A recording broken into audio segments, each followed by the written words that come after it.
Thank you for flying in and joining us on Book Birdy Buddies. Velma Gratch and the Way Cool Butterfly.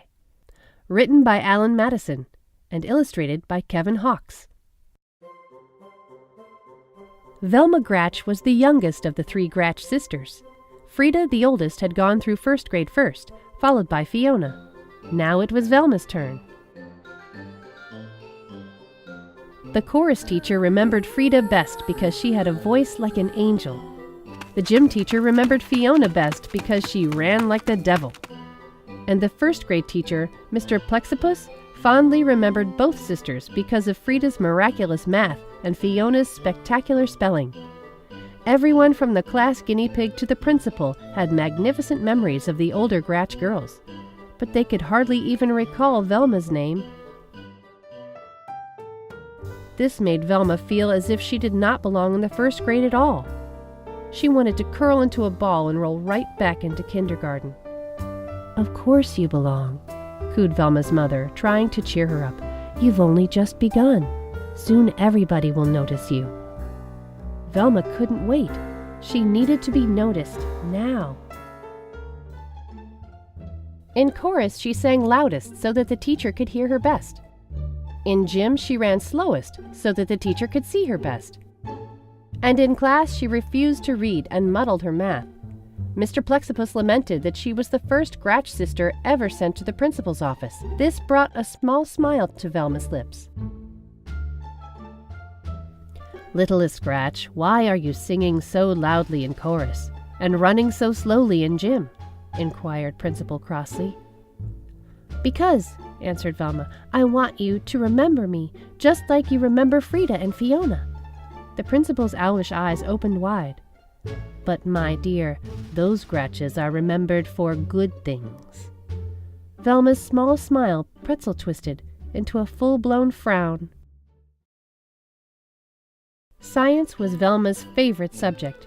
She had learned many fabulous facts, like how a rainbow is born and why a volcano burps. The latest lesson was about butterflies. Mr. Plexipus explained that a butterfly starts as an egg. The egg turns into a caterpillar. The caterpillar disappears into a chrysalis, which is a little sac, and does not come out until it has changed into a beautiful butterfly. He called this changing metamorphosis. Velma didn't want to forget this extra long word, so she repeated it again and again as she walked home. Metamorphosis, metamorphosis, metamorphosis. "Frida, when you were in first grade, did you study butterflies?" Velma asked her oldest sister.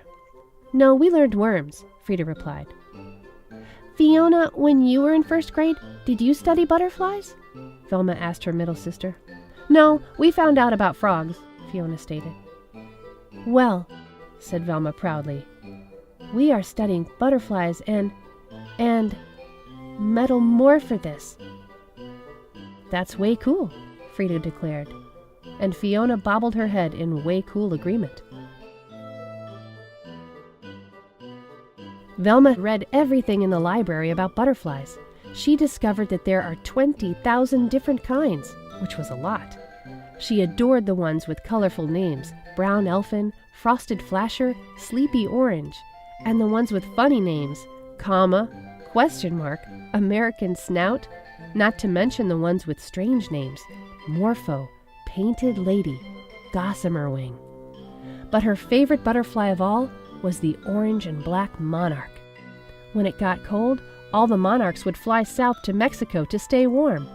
Velma thought this was an amazing coincidence, because last winter vacation, she and her family had also flown south to Mexico to stay warm. In science, Mr. Plexipus announced that they would take a class trip to the Butterfly Conservatory, a place where real butterflies were collected and cared for. Because Velma didn't want to forget this extra long word, she repeated it again and again as she walked home. Conservatory, conservatory, conservatory. "Frida, did you take a class trip in first grade?" Velma asked her oldest sister. "Absolutely. We went to the museum," Frida replied. "Fiona, did you take a class trip in first grade?" Velma asked her middle sister. Absolutely. We went to the aquarium, Fiona stated. Well, said Velma proudly, we're going to the can serve the story. That's way cool, Frida declared, and Fiona bobbled her head in way cool agreement. The butterfly conservatory was surrounded by fancy flower beds and bedecked with banners of butterflies. Velma was so excited her knobby knees wobbled, her spaghetti arms trembled, and her carroty curls shook. A sharp-nosed woman holding a clipboard introduced herself. I am your tour guide. Inside, a butterfly might land on you, but please don't touch its wings. Does anyone know why? Velma's hand shot up. Because they're made of teeny-tiny scales that could rub off like dust, and that is not good, she explained. Precisely, said the guide. What's your name? I'm Velma, the youngest of the 3 Gratch sisters. I don't think I know your sisters, the guide commented as they entered the rainforested room. It was a magical space, slathered in tall trees and tangled vines. Water gurgled over rocks, and butterflies of every variety, giant swallowtails, short-tailed skippers, pygmy blues, and best of all, monarchs, flew up to forever. The guide explained that when it got colder in a couple of weeks, she would take the monarchs into the park and let them go free so that they could fly to Mexico. This traveling was called migration. Because Velma didn't want to forget this extra long word, she repeated it again and again as she walked through the rainforest. Migration, migration, migration. A gorgeous green comma rested on Randy's head. The class oh'd. A baby brown elfin settled on Sandy's nose.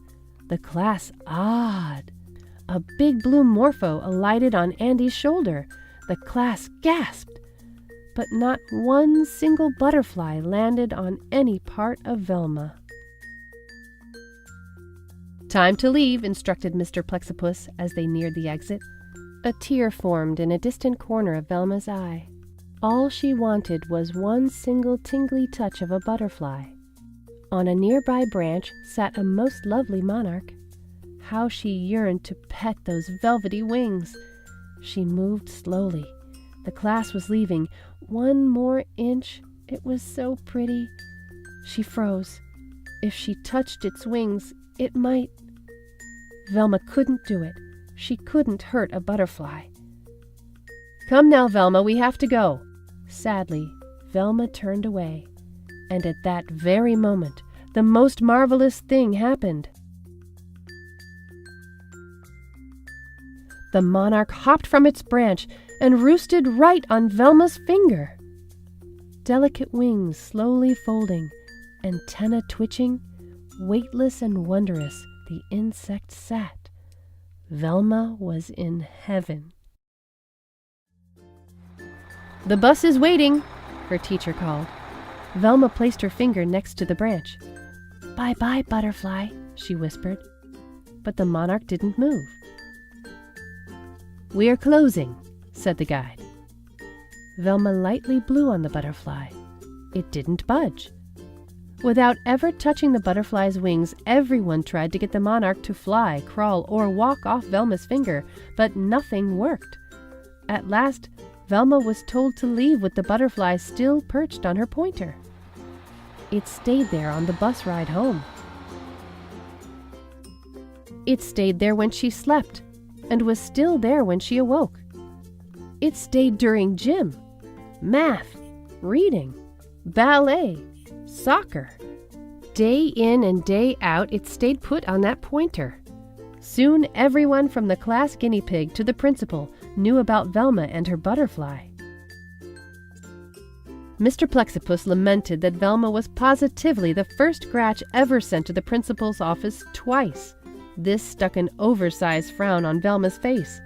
Velma, Principal crossly commanded, it is time for the butterfly to go.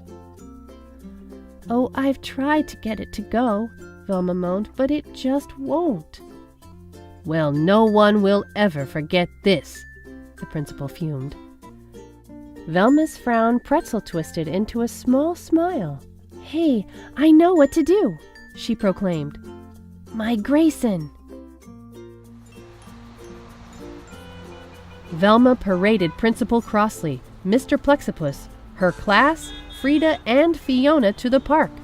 Car horns honked, people yelled, but despite all the commotion, the monarch did not move. A cool wind from the west blew through the field.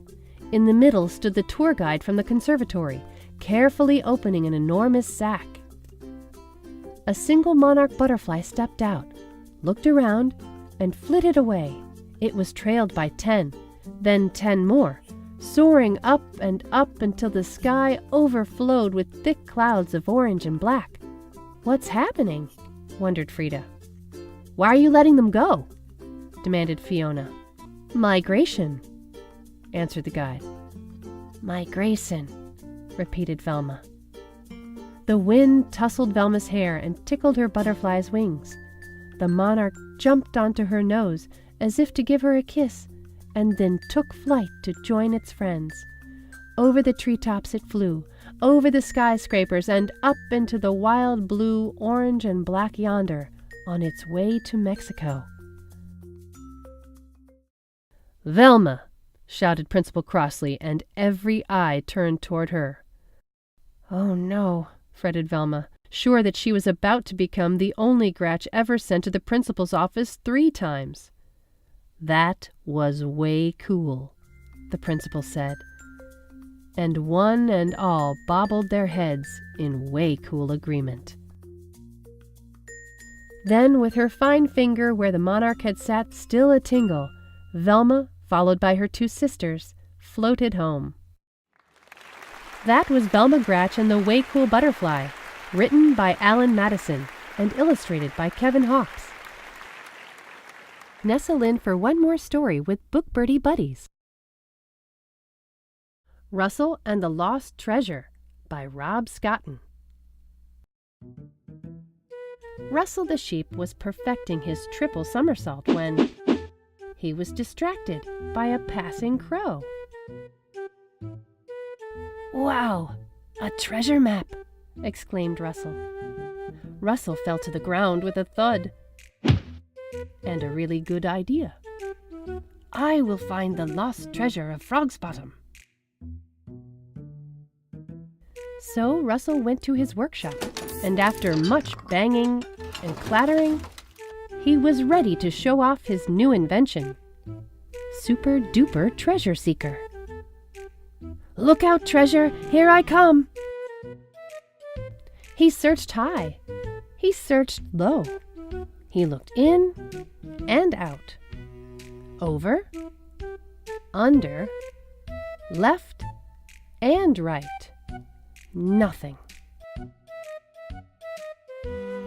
What's a sheep to do? Russell threw away the treasure seeker. It rolled down the hill and settled at the foot of a giant tree, where it began to beep. Russell's hat curled with excitement.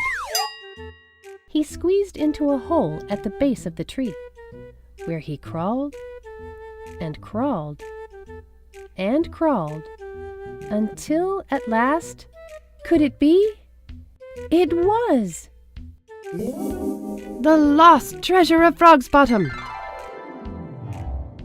Russell dragged the chest from under the tree, turned the key, and peered inside.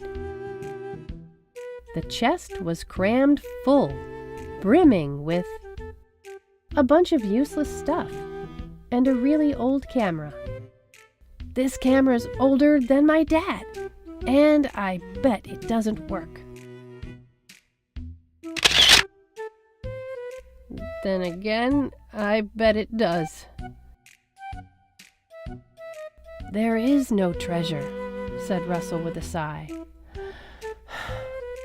But maybe we can have some fun anyway. So he carefully rummaged through the chest, pulled out a painted sheet and tied it between 2 trees. "Mom and Dad," he called, "say fleece." Flash. Granny, put your teeth in. You too, Granddad. Flash. Auntie and Uncle wanted a glamorous shot. Look, said Auntie, I'm a movie star. Flash. Russell's brothers, Cedric and the cousins, wanted an action picture. Steady, boys! Flash. Molly, Polly, and Dolly, the triplets, had their photo taken with their dollies. All of them. Flash. Russell took Frankie's photo. Frankie took Russell's photo. Cool, said Russell proudly. Russell stuck the photographs into a very big book and sat down to admire his handiwork. He thought, maybe I have found treasure after all. The best treasure ever. That was Russell and the Lost Treasure by Rob Scotton. Be sure to swoop in and join us next time. You can like or subscribe to keep track when we'll be in the reading nest again.